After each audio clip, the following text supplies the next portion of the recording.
Yo estudié Bellas Artes en Barcelona y ahí tengo como casi como un pequeño reproche a esta gente, ¿no? que hay muchos además, que ese rollo del autodidactismo, ¿no? Eso de ser autodidacta, ¿no? Nunca he creído mucho en esto del autodidactismo. Yo estudié y yo creo que todos, o estudiemos en una facultad, o en una escuela de fotografía, o donde sea, o con un maestro, o con un amigo, o con libros que leas, cualquier cosa, bueno, pues todos de alguna forma bebemos de algún sitio, ¿no? Yo bebí de esa escuela, de esa facultad de Bellas Artes. Entonces, bueno, el ambiente en la facultad, estamos hablando del año 81, no era el más propicio para lo que luego, bueno, pues cómo he desarrollado, digamos, mi actividad profesional, ¿no? Centrada más o menos en el documentalismo fotográfico. Digamos que el ambiente teórico de la facultad era diferente. Ahí había profesorado pues como Joan Fontcuberta, que luego se ha significado mucho, bueno, de alguna forma en unas líneas teóricas muy diferentes y no opuestas al fotodocumentalismo, y otros profesores, ¿no? Lo que pasa es que yo antes de terminar los estudios, bueno, pues contacté en Iruña con Koldo Chamorro, que de alguna forma fue el que me abrió un poco los ojos, ¿no? A pesar de llevar ya 3 o 4 años en una facultad de Bellas Artes, estudiando una especialidad de fotografía, cine y vídeo, pues de repente fue como, conocer a Koldo fue como abrir una ventana, ¿no? De repente, bueno, pues fue encontrar la pasión por fotografiar, algo que pues no había visto. Se podían hacer las cosas de otra manera y sobre todo, bueno, pues que podía utilizar, yo eso ya lo sentía, ¿no? Lo tenía dentro, ¿no? Se podía utilizar la fotografía pues para contar cosas sobre, bueno, pues sobre la vida, sobre nuestra vida, ¿no? Sobre de las personas que nos rodean, ¿no? Entonces ahí un poco pues ese fue un poco el germen, ¿no? Siempre me gusta, bueno, pues recordar que esto sirve para contarlo, ¿no? Como decía García Márquez en el libro, ¿no? Esto sirve para contarlo, ¿no? Me gusta recordar una pequeña anécdota que escribió Millás en El País hace muchísimo tiempo, que hace referencia a un submarino ruso que se hundió en el mar de Donetsk, el Kursk. Bueno, pues se hundió el submarino, si te acuerdas, fue un drama, murieron todos los marinos, hubo una operación de rescate gigantesca. Luego cuando lo sacó una empresa holandesa, encontraron los cuerpos de todos los marinos rusos y en el bolsillo de uno de los marinos pues había un papelito, ¿no? Un papelito en el que el marino había ido escribiendo pues, lo que pasaba en el momento antes de morir, ¿no? Entonces lo describía, bueno, pues con algo que yo he intentado mantener luego a lo largo de toda mi vida como fotógrafo, ¿no? Lo describía con una economía de medios tremenda, iba a lo que tenía importancia, ¿no? Algo así como estamos 20 en el departamento 4, no hay luz, la temperatura es tal, estamos todos mojados, no sé qué va a pasar, describía la situación. Y Millás en ese artículo decía que, digamos, que eso era como la esencia bueno, pues de la literatura y también pues yo lo aplicaba al periodismo, al fotoperiodismo, ¿no? O sea, yo creo que todos los que nos dedicamos a esto, de alguna forma, desde el principio tenemos como una pulsión, ¿no? Como unas ganas de contar lo que nos pasa y un poco ese es el origen de todo, ¿no? de todo en mi caso particular.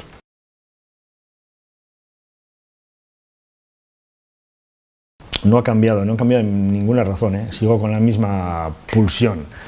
A pesar de que las circunstancias, bueno, tecnológicas por una parte, culturales, han cambiado mucho, personales también, porque claro, yo ya no soy, ahora tengo 55 años, no soy el chaval de 20, de 18, 20 que era entonces.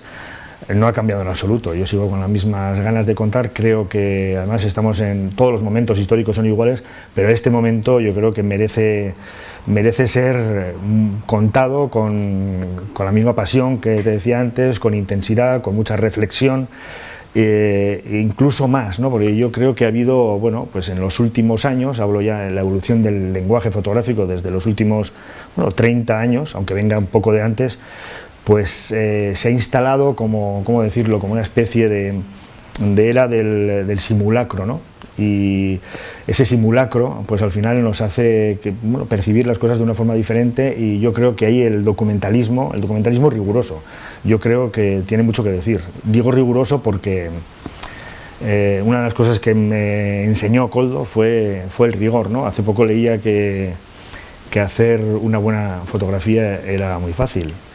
Y yo pienso lo contrario, una de las primeras cosas que aprendí de Koldo, ¿no? Que fue que hacer una buena fotografía es absolutamente difícil, pero absolutamente complicado, y ahí digamos que tienes que volcar todos tus saberes, toda tu experiencia y bueno, enfrentarte con un lenguaje que es complicado y pretender no sé, contar algo en una imagen fija, bueno, pues de la forma más eficaz posible, y eso es absolutamente difícil. Luego aún viene una dificultad añadida, que es con varias fotos buenas, si es que las has conseguido, pues contar una historia completa, aún digamos es un grado más, ¿no? Pero bueno, yo creo que el momento histórico que vivimos y contra esta especie de circunstancias, ¿no? De coyuntura, digamos, que no va en favor del reportaje, del documentalismo, como yo lo entiendo, pues aún es más necesario, ¿no? Trabajar en ese sentido.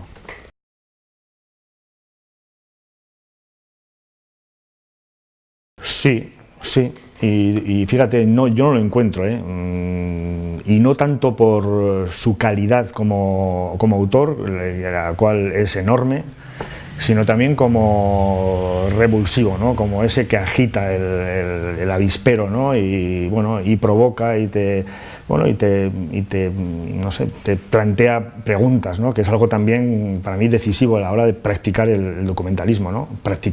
Hacer preguntas, ¿no? Estamos para contar lo que pasa, pero sobre todo para hacer preguntas, ¿no? Y hacer preguntas a través de imágenes.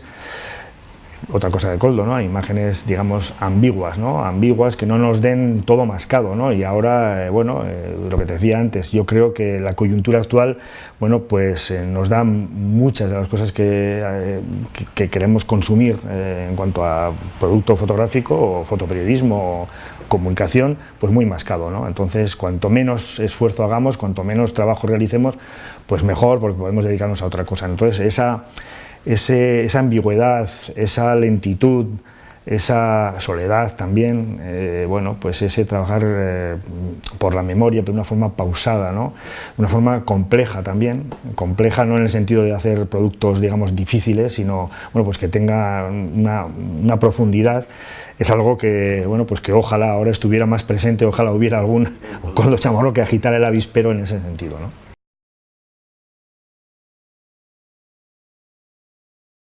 Eso me molesta mucho porque, bueno, ya te digo, ¿no? He pretendido, bueno, cuidar mucho la imagen concreta, cada fotografía concreta, que es un mundo, y luego aparte las historias que puedes contar con esas imágenes concretas, y sin embargo yo creo que quizás por los temas en los que me he fijado, bueno, pues he tenido multitud de problemas, algo que lamento profundísimamente realmente, ¿no? Lo que pasa es que, bueno, yo he encontrado a lo largo de he trabajado mucho fuera de aquí, he viajado por encargos profesionales, pero siempre he encontrado que el sitio en el que encontraba mis mayores dificultades, ¿no? Los miedos son importantes a la hora de trabajar, ¿no? Las dificultades, tus fantasmas, ¿no? Tus fantasmas que, bueno, no se sabe de dónde vienen, pero vienen de alguna parte, ¿no? Entonces tienes que confrontar con ellos alguna vez. Siempre los he encontrado en los temas más cercanos, ¿no? Más cercanos, pues bueno, socialmente, geográficamente, políticamente. Entonces, bueno, digamos, desde el primer trabajo que empecé, digamos, de alguna forma, cuando estaba más en contacto con Koldo, vuelvo a Koldo, que fue un trabajo sobre los jornaleros y jornaleras andaluzas bueno, pues en su vida diaria, ¿no? En su trabajo de vida nómada, bueno, pues trabajando recolectando y yendo a diversas campañas jornaleras, recogiendo espárragos o aceitunas, cualquier tipo de cosas, la lucha que desempeñaban, bueno, pues desde ahí hasta, bueno, pasando por una cosa que para mí era obvia, ¿no? Cuando lo comencé, y era reflexionar sobre un conflicto político en el cual había mucha violencia, que estaba en las puertas de mi casa, no estaba más lejos. Entonces, bueno, pues ese trabajo en concreto, el conflicto político en Euskal Herria, pues me produjo unas satisfacciones también, unos retos tremendos y unos disgustos tremendos, pues en el año 2007, cuando participé en una exposición con motivo del 10º aniversario del Guggenheim Bilbao. Me incluyeron en esa exposición, me incluyó una comisaria, se llama Rosa Martínez, bueno, que tiene en gran consideración el fotoperiodismo y quiso incluir un fotoperiodista en aquella exposición de artistas vascos, y bueno, allí hubo pues una reacción furibunda de una parte política, sobre todo de la sociedad vasca y española, que no aceptaba, bueno, pues ni mis fotografías, ni mi mirada, ni los pies de foto que contextualizaban las imágenes, y entonces para mí aquello realmente, bueno, fue un golpe duro, que bueno, no solamente lo sufrí y lo sufrí profesionalmente, sino que también, bueno, me hizo reflexionar sobre una cosa que yo creo que es la más importante a la hora de practicar documentalismo, ¿no? Que es el uso que se hace de nuestras fotografías, ¿no? Una cosa es que seamos muy cuidadosos a la hora de hacerlas, de reflexionar cómo hacer las fotos, cómo juntarlas, en fin, cómo abordar un proyecto, qué metodología aplicar, que yo creo que eso es algo necesario en cada uno de nuestros trabajos, sino luego cómo se utilizan, y cómo se utilizan ya no depende tanto de nosotros, sino muchas veces pues de un redactor jefe, de un editor gráfico, de qué medio, cuál es la línea editorial del medio que publica tus fotos, tendrá un significado diferente, y esto es fuerte decirlo, pero es así. Si una foto tuya la publica un medio de una línea, no voy a dar casos concretos, una línea editorial de derechas, por ejemplo, bueno, pues cogerá un significado absolutamente distinto si esa misma fotografía la publica un medio diferente, con una línea editorial diferente. Entonces, eso hay que tenerlo en cuenta, es la vieja historia, ¿no? Una vez que nosotros soltamos las fotos, salen de nosotros, pues son de los demás, y hay que trabajar con ello también. Pero bueno, esa reacción me produjo, bueno, pues reflexionar también sobre el asunto.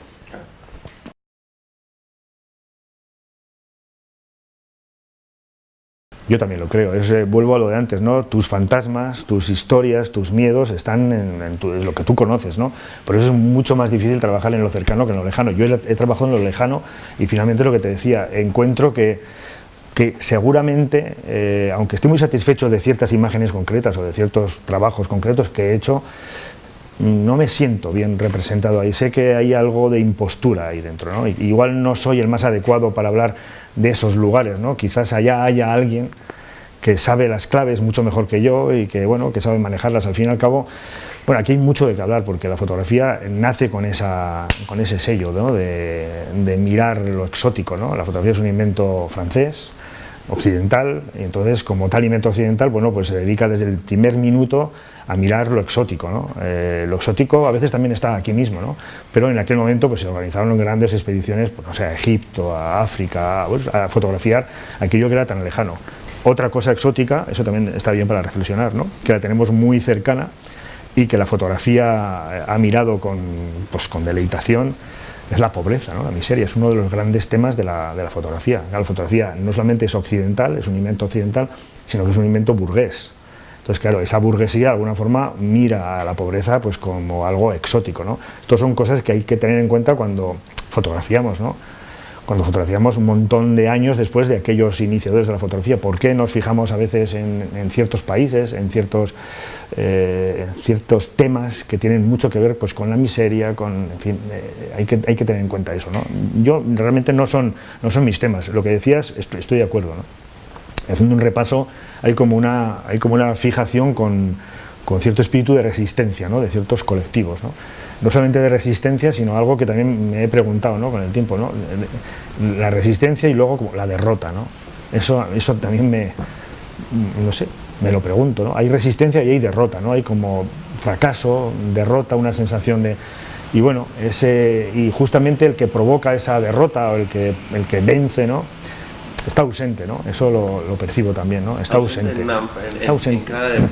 En clave de imagen. Está ausente, sí. Pero está presente, ¿no? Claro, está presente porque está el derrotado ahí, ¿no? Entonces, bueno, pues sí, yo creo que eso se mantiene constante a lo largo un tema, bueno, una historia en la que me fijé desde el momento en que me di cuenta, ¿no? Y me di cuenta tarde y mal, ¿no? Que es pues los trabajos de recuperación de memoria histórica me ha producido... Bueno, una reflexión sobre este tema, ¿no? Y aún me produce una gran extrañeza, ¿no? Yo me entero pues, desde que se exhuma la primera fosa con métodos de arqueología forense en el año 2000 en el Bierzo. Bueno, pues me entero tarde y mal porque los medios de comunicación estatales no se hicieron eco de la historia, y era un tema, el de la guerra civil, que yo lo tenía muy interiorizado, ¿no? Y sin embargo, pues de alguna forma no sé, considero un drama, ¿no? Que me enterase yo con mucha otra gente, ¿no? Tan tarde, ¿no? De que había gente yendo a esas fosas y exhumando esos restos, ¿no? Bueno, pues me considero involucrado absolutamente. Ahí, digamos que en este tema, así como en otros los abordo, yo digamos que me trabajo mucho cada tema, ¿no? La metodología de cada tema y cuál es mi lugar, ¿no? Mi distancia con el tema, ¿no? En este tema concreto de la recuperación de la memoria histórica me considero desde el minuto uno como un activista también. Eso es, bueno, eso también hay mucho de qué hablar, ¿no? Respecto a esa pretendida objetividad del fotoperiodista, cuál es tu lugar, tu distancia. Bueno, aquí me considero un activista, ¿no? Y bueno, un activista, no voy a hablar del tema mucho, pero un activista es una historia cercana, muy cercana, que sales a la calle y ya estamos rodeados de fosas por todas partes, y sin embargo no he visto, desde que yo empecé a hacer ese trabajo, lo desarrollé durante un montón de años, van a pasar 20 años ya prácticamente de esa exhumación, no he visto un interés pues del documentalismo, por lo menos fotográfico, ¿no? Por ello, ¿no? Hay casos que sí, pero hay gente que se ha dedicado, pero hay como no sé, una especie de, no sé si es un rechazo o algo que motiva que los fotógrafos en general pues rechacen ese tema, ¿no? A mí realmente me sorprende, ¿no? Porque, igual es porque es no sé, mi pulsión, ¿no? Como decía al principio, ¿no? El preocuparme por las cosas cercanas, y joder, tenemos una cosa cercana tremendamente potente y tremendamente necesaria de contar, ¿no? Y entonces, no sé, me pregunto, una cosa no solamente necesaria de contar, sino que es una obligación contarla porque, porque es algo que nos atañe a todos, ¿no? Ese silencio sobre las fosas comunes, sobre los crímenes del 36, es algo que de alguna forma nos aplasta como sociedad, ¿no? Entonces, ¿por qué no contarlo más, ¿no? Contarlo quiere decir luchar contra ese silencio, ¿no? ¿Por qué no contarlo más? Bueno, pues no lo sé.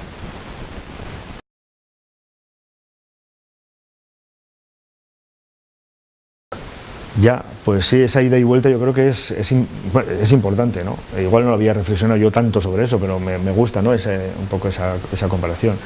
En el caso de Malika también respondía a esa pulsión, y es verdad que fue uno de los primeros, pero fue también, es lo que te digo, ¿no? A mí me gustan mucho a la hora de dedicarme a un tema, y luego ya dentro de ese tema de fotografiarlo, me gustan mucho las zonas grises, ¿no? Mucho. Entonces intento, buscarlas también, ¿no?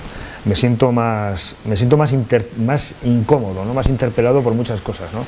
Yo creo que para trabajar en ciertos temas pues hay que buscar esas zonas grises, ¿no? Que al final es lo que te produce, pues hay dificultades, hay un muro que tienes que atravesar, y ahí me siento como más, no sé, esa incomodidad me anima de alguna manera, ¿no? Entonces, a la hora de trabajar sobre esta historia de las pateras que llegaban a las costas de Andalucía, sobre todo, yo digamos que de alguna forma estaba saturado ya de esa imagen épica, ¿no? Que me producía mucho rechazo, ¿no? Yo también trabajo muy bien en solitario, ¿no? Entonces, cuando hay más fotógrafos a mi alrededor, me anulo. No sé si es una cosa, habrá algo también ahí de psicológico, no lo sé, ¿no? Yo me anulo, entonces, prefiero estar solo y prefiero buscar esos espacios en los que ya la épica, los medios se han ido, y me encuentro con esa soledad que hablaba antes, esa lentitud que me permite estar a mi aire, ¿no? Y cuando me enteré de lo de Malika, y cuando fui a la playa en la que murió Malika, ya no había ningún medio de comunicación, ya no había guardias civiles, no había ni la patera, no había ni nadie sabía nada en los alrededores, había un camping al lado, nadie sabía nada del naufragio.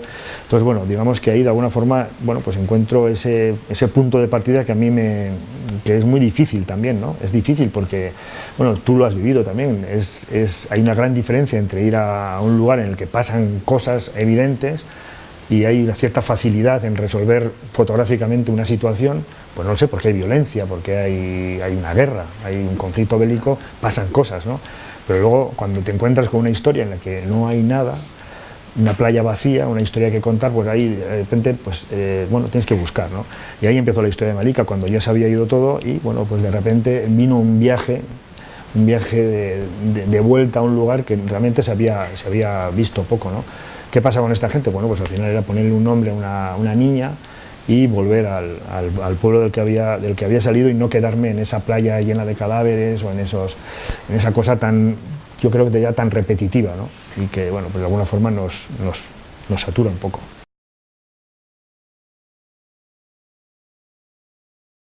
Yo creo que sí, yo creo que ha cambiado, pero bueno, el fotoperiodismo siempre ha sido, digamos que siempre ha estado en una crisis absoluta, siempre, en todo momento. Ahora tiene una clase de crisis igual diferente a otras, ¿no?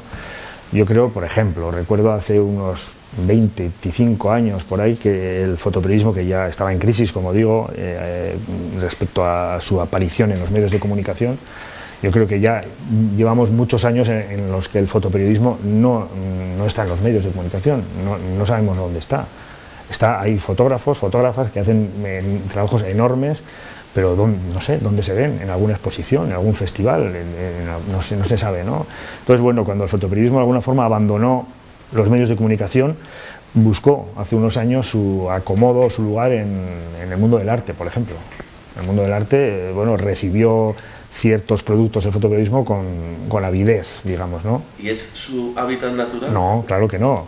¿Pero qué pasó? El mundo del arte, las galerías, los museos, las exposiciones, ciertas exposiciones, recibió ese mundo del arte, pero para mostrar ese fotoperiodismo, como llevo diciendo todo el rato, ¿no? Ese fotoperiodismo comprometido, es importante esa palabra, ¿no? Fotoperiodismo comprometido, fotoperiodismo que busca zonas grises, fotoperiodismo que interpela, ¿no? Que se interpela a sí mismo y que interpela a los demás, que quiere contar historias.